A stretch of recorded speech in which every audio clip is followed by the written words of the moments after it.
everyone, welcome back to my channel. അപ്പോൾ നമ്മൾ ഇതുവരെ +2 ഫിസിക്സിലെ ഫസ്റ്റ് ചാപ്റ്ററിലെ കുറച്ച് ടോപ്പിക്സ് ആണ് ഡിസ്കസ് ചെയ്തുകൊണ്ടിരുന്നത്. ഇനി നമ്മൾ ഡിസ്കസ് ചെയ്യാൻ പോകുന്നത് ടോപ്പിക്സ് ആണ് ഇലക്ട്രിക് ഫ്ലക്സ്. ഓക്കെ, അപ്പോൾ ഈ ചാപ്റ്ററിൽ നല്ലോണം ഇമ്പോർട്ടൻ്റ് ആയിട്ടുള്ള ഒരു ടോപ്പിക്കാണ് ഇലക്ട്രിക് ഫ്ലക്സ്. അപ്പോൾ നമുക്ക് ഇലക്ട്രിക് ഫ്ലക്സ് എന്താണെന്ന് അറിയുന്നതിന് മുന്നേ നമുക്ക് ഫ്ലക്സ് എന്താണെന്ന് നോക്കാം. ഫ്ലക്സ് എന്ന് പറഞ്ഞിട്ടുണ്ടെങ്കിൽ nothing but out towards flow, അതായത് പുറത്തോട്ടുള്ളൊരു ഒഴുക്കിനെയാണ് നമ്മൾ എന്തെന്ന് പറയുക, ഫ്ലക്സ് എന്ന് പറയാം. ഇപ്പോൾ നമ്മളൊരു ഉദാഹരണം എടുക്കുകയാണെങ്കിൽ നമ്മളിപ്പോൾ ഒരു ടേബിൾ ഫാന് നമ്മൾ ഓൺ ആക്കിയിട്ട് എവിടെയെങ്കിലും സെറ്റ് ചെയ്ത് വെക്കുക. അതിന് മുന്നേ നമ്മൾ നിൽക്കുകയാണെന്ന് കരുത്. ആ ടൈമിൽ അവിടുത്തെ കാറ്റ്, അതായത് ആ ടേബിൾ ഫാനിൽ നിന്ന് വരുന്ന കാറ്റ് ഉണ്ടാവില്ലേ, ആ വിൻഡ് ഫ്ലോ ചെയ്യുന്നത് എവിടേക്കായിരിക്കും? അതായത് നമ്മുടെ നേരെയാണല്ലോ ടേബിൾ ഫാൻ സെറ്റ് ചെയ്തിരിക്കുന്നത്. അപ്പോൾ ആ കാറ്റ് വരെ എവിടേക്കായിരിക്കും? നമ്മുടെ മേലേക്കായിരിക്കും. അപ്പോൾ നമുക്ക് ആ വിൻഡ് ഫ്ലോനെ നമുക്ക് എന്ത് പറയാം? വിൻഡ് ഫ്ലക്സ് എന്ന് പറയാം. അപ്പോൾ ഈ സിറ്റുവേഷനിൽ ഫ്ലക്സ് പറഞ്ഞിട്ടുണ്ടെങ്കിൽ എന്താണ്? The air from the fan is coming directly towards me. അപ്പോൾ ഈ സിറ്റുവേഷനിൽ ഇതിനെന്ത് പറയും? വിൻഡ് ഫ്ലക്സ് എന്ന് പറയും. ഓക്കെ, ഇനി എന്താണ് ഇലക്ട്രിക് ഫ്ലക്സ് എന്ന് നോക്കാം. അപ്പോൾ ഇലക്ട്രിക് ഫ്ലക്സ് എന്നാൽ എന്താണ്? Electric field lines in the flow എന്നാണ്. അപ്പോൾ ഇവിടുത്തെ ഇലക്ട്രിക് ഫീൽഡ് ലൈൻസിൻ്റെ ഫ്ലോയിനെയാണ് നമ്മൾ ഇലക്ട്രിക് ഫ്ലക്സ് എന്ന് പറയാം. അപ്പോൾ അതിനൊരു എക്സാമ്പിളായിട്ട് നമുക്ക് എടുക്കാം. അതായത് നമ്മളൊരു പോസിറ്റീവ് ചാർജ് കൺസിഡർ ചെയ്യാണ്. ആ പോസിറ്റീവ് ചാർജിന് ചുറ്റും ഒരു സ്ഫിയർ ഉണ്ടെന്ന് കരുതാം. ഇതൊരു 3 ഡയമെൻഷനാണ്, പക്ഷെ നമ്മൾ ഇങ്ങനെ ആയതുകൊണ്ട് നമ്മൾ 2 ഡയമെൻഷനായിട്ടാണ് വരയ്ക്കുന്നത് അല്ലെങ്കിൽ കൺസിഡർ ചെയ്യുന്നത്. അപ്പോൾ നമുക്കറിയാവുന്ന കാര്യമാണ്, ഇതിൽ പോസിറ്റീവ് ചാർജിൻ്റെ ഇലക്ട്രിക് ഫീൽഡ് ലൈൻസ് എങ്ങനെയായിരിക്കും? അവേ ഫ്രം ദ ചാർജ് ആയിരിക്കും. ഇനി നമ്മൾ നോക്കേണ്ടത് എന്താണ്? ഇലക്ട്രിക് ഫ്ലക്സിൻ്റെ കൺസെപ്റ്റാണ് നോക്കേണ്ടത്. ഓക്കെ, അപ്പോൾ ഈ സ്ഫിയറിനെ സംബന്ധിച്ചിടത്തോളം ഇലക്ട്രിക് ഫീൽഡ് ലൈൻസ് എങ്ങനെ പോവുക? ഔട്ട്വേർഡ് ആയിട്ടാണ് പോവുക. അപ്പോൾ ഔട്ട്വേർഡ് ആയിട്ട് പോകുന്ന electric field lines through the സർഫസിനെയാണ് നമ്മൾ എന്ത് പറയുക? ആ സർഫസിലൂടെയുള്ള ഇലക്ട്രിക് ഫ്ലക്സ് എന്ന് പറയാം. ഓക്കെ, അപ്പോൾ ഒന്നും കൂടി പറയാം. ഇലക്ട്രിക് ഫ്ലക്സ് എന്ന് പറയുന്നതിന് മുന്നേ നമുക്ക് ഫ്ലക്സ് എന്താണെന്ന് നോക്കാം. Flux is nothing but outward towards flow എന്നാണ്. അതായത് പുറത്തോട്ട് ഒഴുക്കിനെയാണ് നമ്മൾ ഫ്ലക്സ് എന്ന് പറയുക. അതിന് നമ്മളൊരു ഉദാഹരണം എടുത്ത് ഒരു ടേബിൾ ഫാൻ സെറ്റ് ചെയ്ത് വെച്ചു. അതിൽ നിന്ന് വരുന്ന കാറ്റ് നമ്മുടെ മേലേക്കായിരിക്കും വരിക. അപ്പോൾ അത്തരം സിറ്റുവേഷനിൽ നമ്മൾ ആ ഫ്ലോനെ നമ്മൾ എന്ത് പറയും? വിൻഡ് ഫ്ലക്സ് എന്ന് പറയും. The air from the fan is coming directly towards me, ഇതിനെയാണ് നമ്മൾ വിൻഡ് ഫ്ലക്സ് എന്ന് പറയുക. അപ്പോൾ ഇലക്ട്രിക് ഫ്ലക്സ് എന്താണെന്ന് നോക്കാം. അത് ഇലക്ട്രിക് ഫ്ലക്സ് എന്ന് പറഞ്ഞിട്ടുണ്ടെങ്കിൽ electric field lines in the flow എന്നാണ്. ഇലക്ട്രിക് ഫീൽഡ് ലൈൻസിൻ്റെ ഫ്ലോനെയാണ് നമ്മൾ ഇലക്ട്രിക് ഫ്ലക്സ് എന്ന് പറയുക. ഓക്കെ, അപ്പോൾ അതിന് നമ്മളൊരു എക്സാമ്പിൾ എടുത്ത് ഒരു പോസിറ്റീവ് ചാർജ് കൺസിഡർ ചെയ്തു. ആ പോസിറ്റീവ് ചാർജിന് ചുറ്റും ഒരു സ്ഫിയർ ഉണ്ടെന്ന് കരുതി. ഓക്കെ, അപ്പോൾ നമുക്കറിയാവുന്ന കാര്യമാണ്, ഇതിലെ പോസിറ്റീവ് ചാർജിൻ്റെ ഇലക്ട്രിക് ഫീൽഡ് ലൈൻസ് എന്തായിരിക്കും? അവേ ഫ്രം ദ ചാർജ് ആയിരിക്കും. ഇനി നമ്മൾ നോക്കേണ്ടത് ഇലക്ട്രിക് ഫ്ലക്സിൻ്റെ കൺസെപ്റ്റാണ്. അപ്പോൾ ഈ സ്ഫിയർ നമ്മളെടുത്ത അത് കൺസിഡർ ചെയ്തിട്ടുള്ള പോസിറ്റീവ് ചുറ്റുള്ള ആ സ്ഫിയറിനെ സംബന്ധിച്ചിടത്തോളം ഇലക്ട്രിക് ഫീൽഡ് ലൈൻസ് എങ്ങനെ പോവുക? ഔട്ട്വേർഡ് ആയിട്ടാണ് പോവുക. അപ്പോൾ ഔട്ട്വേർഡ് ആയിട്ട് പോകുന്ന electric field lines through this സർഫസിനെയാണ് നമ്മൾ എന്ത് പറയുക? ആ സർഫസിലൂടെയുള്ള ഇലക്ട്രിക് ഫ്ലക്സ് എന്ന് പറയുക. ഓക്കെ, അപ്പോൾ നമ്മൾ ഈ ചാപ്റ്ററിൽ അടുത്ത ടോപ്പിക്കാണ് നമ്മൾ എടുക്കാൻ പോകുന്ന ടോപ്പിക്കാണ് ഏരിയ വെക്റ്റർ. അപ്പോൾ ഏരിയ വെക്റ്റർ എന്ന് പറഞ്ഞിട്ടുണ്ടെങ്കിൽ ഇലക്ട്രിക് ഫ്ലക്സിനെ ബേസ് ചെയ്തിട്ട് നമ്മൾ കൂടി പഠിക്കുമ്പോൾ, ഇലക്ട്രിക് ഫ്ലക്സ് പഠിക്കുമ്പോൾ നമ്മളൊന്നും കൂടി മനസ്സിലാക്കിയിരിക്കാൻ വേണ്ടിയിട്ട് പഠിക്കുന്ന ഒരു കുഞ്ഞു ടോപ്പിക്കാണ് ഏരിയ വെക്റ്റർ എന്ന് പറയുക. ഓക്കെ, അപ്പോൾ ഏരിയ വെക്റ്റർ എന്ന് പറഞ്ഞിട്ടുണ്ടെങ്കിൽ ഏരിയ വെക്റ്റർ എന്താ നോക്കാം. അപ്പോൾ അത് ഏരിയ എന്ന് പറഞ്ഞിട്ടുണ്ടെങ്കിൽ എന്തായിരിക്കും? ഒരു സ്കേലർ കോണ്ടക്റ്റ് ആണ്. പക്ഷെ വെക്റ്റർ എന്ന് പറഞ്ഞിട്ടുണ്ടെങ്കിൽ വെക്റ്ററിന് മാഗ്നിറ്റ്യൂഡ് ഡയറക്ഷനുണ്ട്. അപ്പോൾ ഏരിയ വെക്റ്റർ എന്ന് പറയുമ്പോൾ നമുക്കൊരു എക്സാമ്പിൾ എടുക്കാം. നമ്മുടെ ഒരു കയ്യിലൊരു പേപ്പർ ഉണ്ട്. ഓക്കെ, ആ പേപ്പറിൻ്റെ ഏരിയ എന്ന് പറഞ്ഞിട്ടുണ്ടെങ്കിൽ എന്താണ്? ആ പേപ്പറിൻ്റെ സർഫേസ് ആണ്. അപ്പോൾ നമ്മളൊരു പെന്നോ പെൻസിൽ ഓക്കെ എടുത്തിട്ട് ആ പേപ്പറിൽ വെച്ച്, പേപ്പറിൻ്റെ എവിടെയെങ്കിലും ഒരു സെൻറ്ററിലാക്കി വെച്ചെന്ന് വെച്ചോ. അപ്പോൾ ആ പെന്ന് റെപ്രസെൻ്റ് ചെയ്യുന്നത് എന്താണ്? ഏരിയ വെക്റ്റർ ആട്ടോ. അപ്പോൾ പേപ്പറിൻ്റെ സർഫേസ് എന്ന് പറഞ്ഞിട്ടുണ്ടെങ്കിൽ എന്താണ്? To the perpendicular lines sheet of paper. അത് ഔട്ട്വേർഡ് പെർപെൻഡിക്കുലർ ആയിരിക്കും. അതായത് ആ പെന്ന് നമ്മൾ പേപ്പറിൽ ഇതിൽ വെച്ചിട്ടുണ്ടെങ്കിൽ അത് ഔട്ട്വേർഡ് പെർപെൻഡിക്കുലർ ആയിരിക്കും. അപ്പോൾ അങ്ങനെയാണെങ്കിൽ ആ പേപ്പറിൻ്റെ സർഫേസിനെ റെപ്രസെൻ്റ് ചെയ്യാൻ നമുക്ക് ഏരിയ വെക്റ്റർ മതി. അതായത് ആ പേപ്പറിൻ്റെ സർഫേസിനെ റെപ്രസെൻ്റ് ചെയ്യാൻ നമുക്ക് ഏരിയ വെക്റ്റർ മതി. അങ്ങനെ ആകുമ്പോൾ ഏരിയ വെക്റ്റർ എന്നാൽ എന്താ? Which is perpendicular to the surface. Okay, അപ്പോൾ നമ്മൾ തിരിച്ച് ഇലക്ട്രിക് ഫ്ലക്സിലേക്ക് തന്നെ തിരിച്ചു വരികയാണെങ്കിൽ ഇലക്ട്രിക് ഫ്ലക്സ് എന്നാൽ എന്താണ്? Total number of electric lines of force passing perpendicular to the given surface. സർഫേസിനെ പെർപെൻഡിക്കുലർ ആയിട്ട് പാസ് ചെയ്യുന്ന ഇലക്ട്രിക് ഫീൽഡ് ലൈൻസിനെയാണ് നമുക്ക് ഇലക്ട്രിക് ഫ്ലക്സ് എന്ന് പറയാം. ഓക്കെ, എന്താണ് ഇലക്ട്രിക് ഫ്ലക്സ് എന്നാൽ? Total number of electric line of force passing perpendicular to the given surface. അതായത് സർഫേസിന് പെർപെൻഡിക്കുലറായിട്ട് സ്ഫിയറിൻ്റെ സർഫേസിന് പെർപെൻഡിക്കുലറായിട്ട് പാസ് ചെയ്യുന്ന ഇലക്ട്രിക് ഫീൽഡ് ലൈൻസിനെയാണ് നമുക്ക് ഇലക്ട്രിക് ഫ്ലക്സ് എന്ന് പറയാം. ഇനി ഇതിൻ്റെ ഇക്വേഷൻ നോക്കുകയാണ് വെച്ചോ. അപ്പോൾ ഫ്ലക്സിനെ നമ്മൾ റെപ്രസെൻ്റ് ചെയ്യുക, അതായത് പൊതുവേ ആയിട്ട് നമ്മൾ ഇലക്ട്രിക് ഫ്ലക്സിനെ റെപ്രസെൻ്റ് ചെയ്യുക ഫൈ എന്നാണ്. ഓക്കെ, ഇതിന് നമ്മളൊരു സ്മോൾ ഏരിയ, നമ്മൾ നേരത്തെ എടുത്ത പോസിറ്റീവ് ചാർജിന് ചുറ്റും ഒരു സ്ഫിയർ ഉണ്ടെന്നൊക്കെ പറഞ്ഞില്ലേ, അവിടെ നമ്മളൊരു സ്മോൾ ഏരിയ കൺസിഡർ ചെയ്യുകയാണെന്ന് വെച്ചോ. അങ്ങനെ കൺസിഡർ ചെയ്യുകയാണെങ്കിൽ അതിൽ ചെറിയ ഫ്ലക്സ് ആണ് ഉണ്ടാവുക. അതായത് സ്മോൾ ഏരിയ ആണല്ലോ നമ്മൾ കൺസിഡർ ചെയ്യുന്നത്, ആ സ്മോൾ ഏരിയയിൽ ഫ്ലക്സ് ഉണ്ടാകുന്ന സ്മോൾ ഫ്ലക്സ് ആണ്. അപ്പോൾ നമ്മൾ അതിന് റെപ്രസെൻ്റ് ചെയ്യുന്നത് എന്താണ്? ഡെൽറ്റ ഫൈ എന്നെഴുതാം. ഓക്കെ, അപ്പോൾ delta phi is equal to E dot delta S. അതായത് ഇവിടെ നമ്മൾ ഡെൽറ്റനെ റെപ്രസെൻ്റ് ചെയ്യുക d phi is equal to E dot d S. അപ്പോൾ electric field lines passing through the surface ആണ് എന്ത്? Del S. അപ്പോൾ ഡി എസ് എന്നാൽ എന്താണ്? സ്മോൾ സർഫേസിലുള്ള യൂണിറ്റ് ഇക്വേഷനാണ്. ഓക്കെ, ഇലക്ട്രിക് ഫ്ലക്സ് എന്നാൽ ഒരു സ്കേലാർ ക്വാണ്ടിറ്റി ആട്ടോ. അപ്പോൾ കാരണം എന്താണ്? ഇലക്ട്രിക് ഫ്ലക്സ് എന്നാൽ സ്കേലാർ ക്വാണ്ടിറ്റി ആണ്. അതിന് കാരണം എന്താണ്? ഇപ്പോൾ നമ്മൾ നേരത്തെ പറഞ്ഞു ഏരിയ വെക്ടർ പറഞ്ഞിട്ടുണ്ടെങ്കിൽ എന്താണ്? ഏരിയ എന്ന് പറഞ്ഞിട്ടുള്ള സ്കേലാർ ക്വാണ്ടിറ്റിയാണ്. വെക്ടർ എന്ന് പറഞ്ഞിട്ടുണ്ടെങ്കിൽ മാഗ്നിറ്റ്യൂഡും ഡയറക്ഷൻസ് ഉള്ളൊരു ക്വാണ്ടിറ്റിയാണ്. അങ്ങനെ വരുമ്പോൾ ഒരു ഇലക്ട്രിക് ഫ്ലക്സ് ഏത് ക്വാണ്ടിറ്റിയാണ്? ഒരു സ്കേലർ ക്വാണ്ടിറ്റിയാണ്. ഇലക്ട്രിക് ഫ്ലക്സ് സ്കേലർ ക്വാണ്ടിറ്റി വരാൻ കാരണം എന്താണ്? നമ്മൾ പഠിച്ചിട്ടുണ്ട്, dot product of physical quantity എപ്പോഴും എന്ത് ക്വാണ്ടിറ്റി ആയിരിക്കും? സ്കേലർ ക്വാണ്ടിറ്റി ആയിരിക്കും. ഇവിടെ dot product of physical quantity, രണ്ട് ഫിസിക്കൽ ക്വാണ്ടിറ്റി എന്ന് പറയാൻ കാരണം എന്താണ്? Del phi is equal to phi എന്തിനെ സൂചിപ്പിക്കുന്നത്? ഇലക്ട്രിക് ഫ്ലക്സിനെയാണ്. അപ്പോൾ ഇലക്ട്രിക് ഫ്ലക്സിൻ്റെ ഇക്വേഷനിൽ ഒരു ഡോട്ട് വരുന്നുണ്ടല്ലോ, അതായത് ഇ ഡോട്ട് ഡെൽറ്റ എസ് എന്നാണല്ലോ.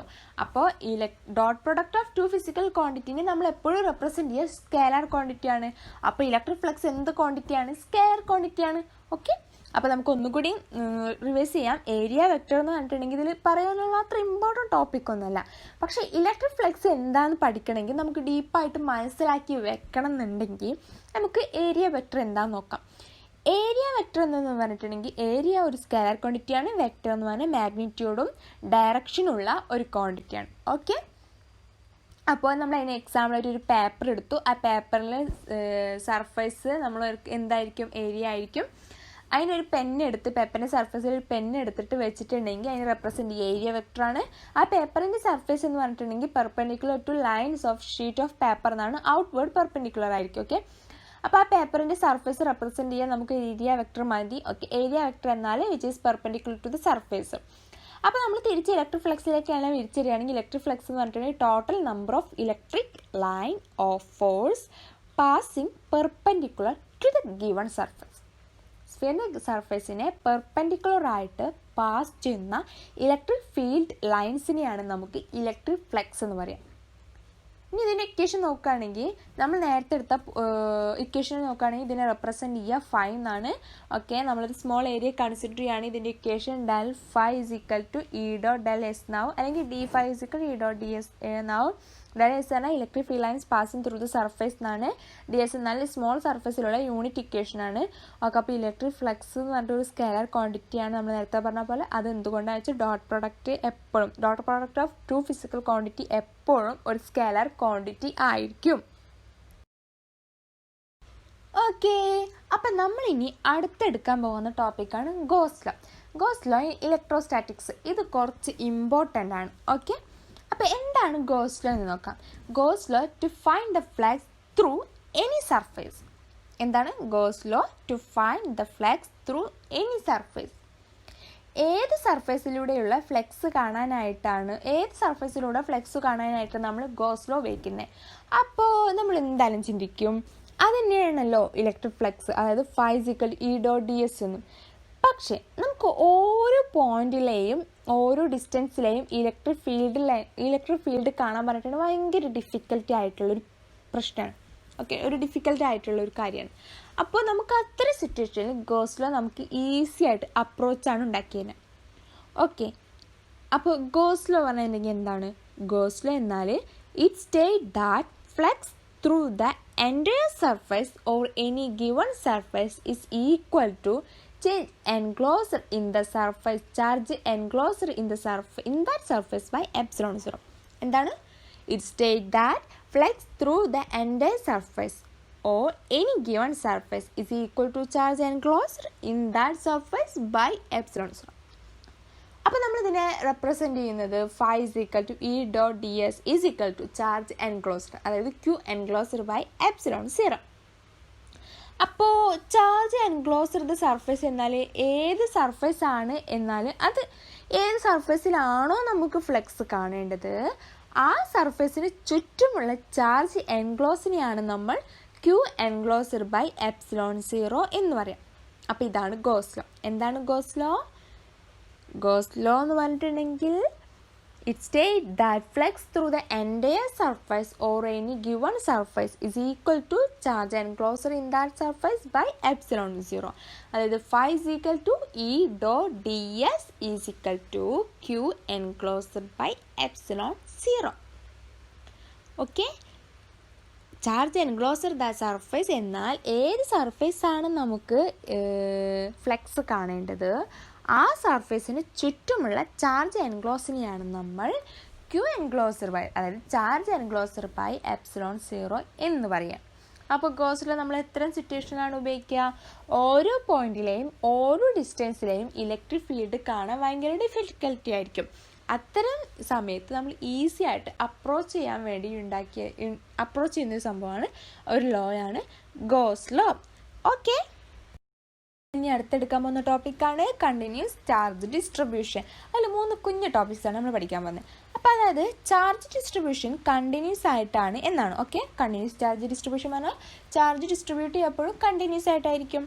അപ്പോൾ കുറേ ചാർജുള്ള സമയത്ത് നമുക്ക് എന്തായാലും ബുദ്ധിമുട്ടുണ്ടാവുക. അത്തരം സിറ്റുവേഷനിൽ എന്തായാലും ബുദ്ധിമുട്ടുണ്ടാകും. അത്തരം സിറ്റുവേഷനിൽ ഒരു സ്ഥലത്ത് യൂണിറ്റ് ചാർജ് കാണാൻ പറഞ്ഞിട്ട് ഒരു സ്ഥലത്തെ യൂണിറ്റ് ചാർജ് കാണാൻ പറഞ്ഞിട്ട് നമ്മൾ കണ്ടിന്യൂസ് ചാർജ് ഡിസ്ട്രിബ്യൂഷനാണ് ഉപയോഗിക്കുക. ഓക്കെ, അപ്പോൾ നമ്മൾ ഇതിൽ ആദ്യമായിട്ട് പഠിക്കാൻ പോകുന്ന കണ്ടിന്യൂസ് ചാർജ് ഡിസ്ട്രിബ്യൂഷനിൽ ആദ്യത്തെ ഒന്നാണ് volume charge density. Volume charge density എന്ന് പറഞ്ഞിട്ടുണ്ടെങ്കിൽ നമ്മളിപ്പോൾ ഇങ്ങനെ പറയുകയാണ്, ഡെൻസിറ്റി എന്നാൽ എന്താണ്? Mass by volume. ഓക്കെ, അപ്പോൾ ഡെൻസിറ്റി എന്ന് പറഞ്ഞിട്ടുണ്ടെങ്കിൽ മാസ് ബൈ വോളിയാണ്. അപ്പോൾ നമ്മുടെ ചാർജ് കൊടുത്തിട്ടുള്ളത് ഒരു വോളിയത്തിലാണെന്ന് വയ്ക്കാം. അപ്പോൾ അതിൻ്റെ ഫുൾ വോളിയത്തിലാണെന്ന് വെച്ചിട്ടുണ്ടെങ്കിൽ അതിൻ്റെ ടോട്ടൽ ചാർജ് എങ്ങനെ നമ്മൾ കാണുക? Charge by volume. അപ്പോൾ യൂണിറ്റ് വോളിയത്തിൽ ചാർജ് കാണാനാണ് നമ്മൾ എന്ത് ഉപയോഗിക്കുക? വോളിയം ചാർജ് ഡെൻസിറ്റി എന്ന് ഉപയോഗിക്കുക. അതായത് rho is equal to total charge by volume. Rho is equal to Q by V. രണ്ടാമത്തെ കാര്യമാണ് സർഫേസ് ചാർജ് ഡെൻസിറ്റി. അതായത് നമ്മുടെ ചാർജ് മൊത്തം കൊടുത്തിട്ടുള്ളത് നേരത്തെ വോളിയത്തിലാണെങ്കിൽ ഇപ്പോൾ നമ്മൾ കൊടുക്കാൻ പോകുന്നത് എവിടെയാണ്? ഒരു നമ്മൾ ചാർജൊക്കെ ഡിസ്ട്രിബ്യൂട്ട് ചെയ്യാൻ പോകുന്നത് ഒരു സർഫേസിലാണ്. അതായത് ഒരു ഷീറ്റിനെ സംബന്ധിച്ചിടത്തോളം ഒരു ഷീറ്റിൻ്റെ സർഫേസിലാണെന്ന് വെക്കുക. അപ്പോൾ ആ ഷീറ്റിനെ സംബന്ധിച്ചിടത്തോളം യൂണിറ്റ് ഏരിയ ആണുള്ളത്. ഓക്കെ, അപ്പോൾ അതിൻ്റെ ടോട്ടൽ ചാർജ് ക്യൂ ആണെങ്കിൽ അതിൻ്റെ ഏരിയ എന്തായിരിക്കും? എ ആയിരിക്കും. അപ്പോൾ അതിൻ്റെ യൂണിറ്റ് ഏരിയയിൽ എത്ര ചാർജ് ഉണ്ടെന്ന് കാണാൻ നമ്മൾ എന്ത് ചെയ്യണം? Total charge divided by area കാണണം.